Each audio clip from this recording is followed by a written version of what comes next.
केवटी के असराहा से एक परिवार आज पुलिस अधीक्षक से फरियाद लगाने पहुंचा। दरअसल पास्को एक्ट में दर्ज मामले को लेकर महिला थाना कांड संख्या 126-25 दर्ज होने के कुछ घंटे बाद सदर एसडीपीओ 2 के द्वारा घर पर जाकर पूछताछ करने के बाद केस को कमजोर करने का आरोप लगाया गया। इस संबंध में नाबालिग बच्ची अपने परिवार के साथ नगर पुलिस अधीक्षक के कार्यालय पहुंचकर आवेदन दे जानकारी दी।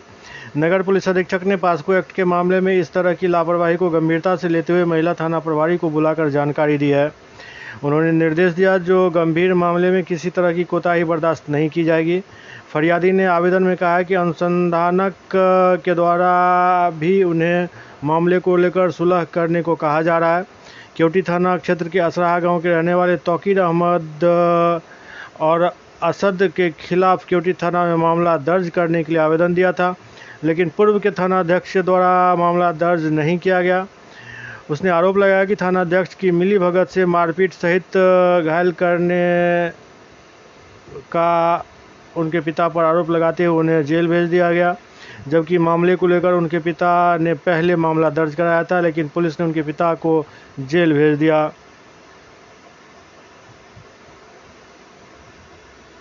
हालांकि महिला थाना प्रभारी ने बताया कि इन लोगों का आपसी विवाद है। सदर एसडीपीओ 2 मामले की जांच कर रहे हैं। जांच रिपोर्ट आने के बाद ही कुछ बताया जा सकता है। हालांकि अनुसंधानक के द्वारा इस तरह सुलहनामा करने के लिए कोई दबाव नहीं बनाया गया है।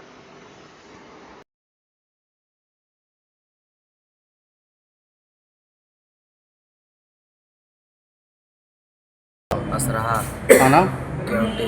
क्या समस्या है, क्या परेशानी है तुमको? वो उधर रास्ते दुकान वगैरह आते हैं ना, तो उधर से घेर के सरिये से मारा है और छेड़छाड़ गाली गलौज करता है और ऊपर से ईंट मारता है, चिढ़ाता है। कौन लोग हैं? वो तौकीर अहमद के घर के लोग हैं, उसके भतीजे सब। तो क्या तुम फरियाद लगाने आए थे? एसपी साहब को क्या कहने आए थे? उसको जल्द से गिरफ्तार किया जाए। आपके परिवार पर क्या तरह की छेड़खानी, क्या मामला था, क्या हुआ? बात हम रहते दिल्ली में है। हमारे जो घर पे हमारी सिस्टर वगैरह हमारी अम्मी रहती हैं, पापा भी हमारे दिल्ली रहते हैं।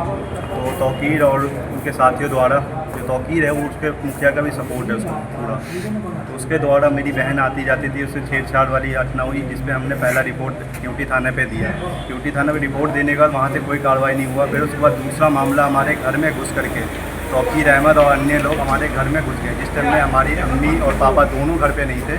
उस टाइम में ये लोग घर में घुस करके ईंट मारा और हमारी बहनों का छेड़छाड़ किया और गाली गलौज किया और मारपीट किया, जिसका हमने महिला थाना में फिर कंप्लेन की है। दोबारा कंप्लेन हुआ। उसके बाद कंप्लेन पे फिर महिला थाना ने बोला कि ठीक है हम इस पर कार्रवाई करेंगे, लेकिन कुछ दिन बाद महिला थाना से आईओ का कॉल आता है, कहते हैं कंप्रोमाइज़ कर लो। कंप्रोमाइज़ के लिए हमारे पे दबाव बनाया जाता है आईओ की तरफ से।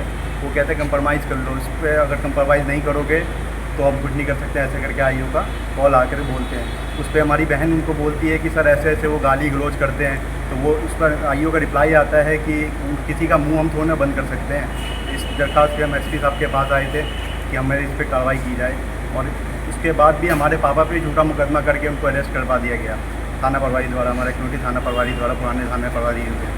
हमारे पापा 15 दिन से अरेस्ट हुए पड़े, झूठा मुकदमा हुआ है उन पर। वो रहते नहीं हैं यहाँ, दिल्ली थे, आए थे। ये मामला उनके सामने हुआ था, ये सब मामला, तो उन्होंने कंप्लेन वगैरह किया, तो उन पर दबाव, कंप्रोमाइज़ के दबाव बनाने के चक्कर में थाना प्रभारी ने उन पर झूठा मुकदमा लगवा दिया और उनको अरेस्ट करवा दिया। अभी मेरे पापा 15 दिन से जेल में हैं।